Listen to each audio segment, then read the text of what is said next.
কক্সবাজারে সমুদ্রে গোসল করা হইতাছে।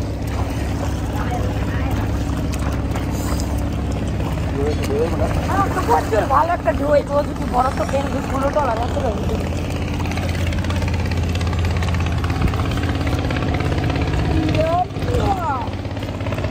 আর কি অবস্থা? তুরাগ নদীতে গোসল করতেছি। কক্সবাজার নদী না, যাক তুরাগ নদী দ্বারা কক্সবাজার ফিল হইতেছে। আসলে ওয়েদারটা খুব সুন্দর এবং নদীর পানিগুলা খুবই পরিষ্কার। ছোটবেলায় অনেক গোসল করছি এক সময়, তো দীর্ঘ অনেক সময় পরে প্রায় 15 বছর পরে আবার আসছি নদীতে গোসল করতে।